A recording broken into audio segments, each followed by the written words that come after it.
As M.K. Clinton once said, the world would be a nicer place if everybody had the ability to love as unconditionally as a dog. I couldn't agree more with this statement because I truly believe that the world would be a nicer place if everyone had the ability to love like a dog. Growing up, I loved animals, especially dogs. I always had a soft spot for them. I got to the age where I was constantly begging for one and convinced my parents to get one.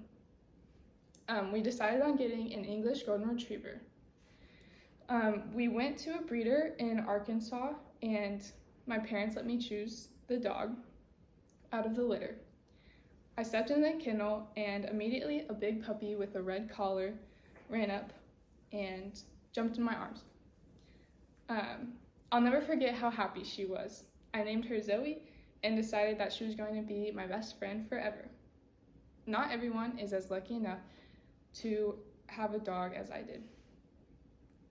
Zoe was a great friend because she had an amazing personality, unconditional love for me and people around her, and she was constantly cheering me up when I was sad.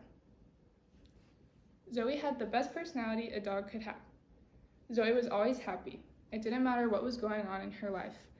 She was prone to many cancerous tumors, and that led her to have several different surgeries. Through all of that, her tail was still wagging, and she always had a smile on her face. With that, Zoe was also very strong. She never gave up, and she kept going even in pain. This past year, she had a tumor so big she could barely even walk. But she kept walking and kept that big smile on her face. She was so strong and taught me to be strong too. So now that I went over her personality, I'm going to talk about how she could love people unconditionally. Zoe and I grew up in an amazing household, but there would always be small little fights between me and my parents.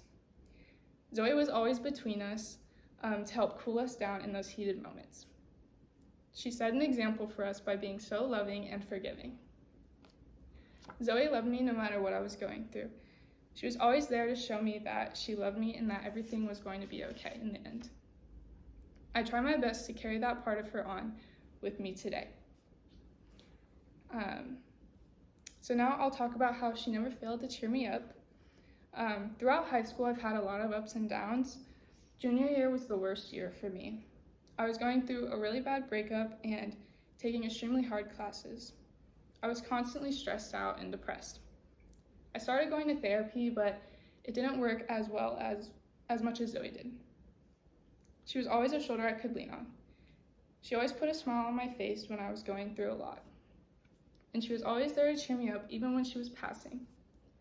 I'll never forget the night before we put her down. She licked each one of my tears away until I stopped crying. She never failed to cheer me up, not once.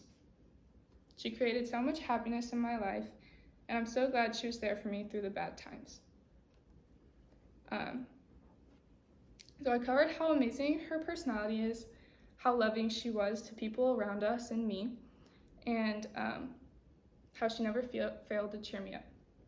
Not everyone is fortunate to have as great of a best friend as I did. Everyone in this world needs to know what it's like to have a dog like Zoe, because if they did, this world would indeed be a better place. Thank you.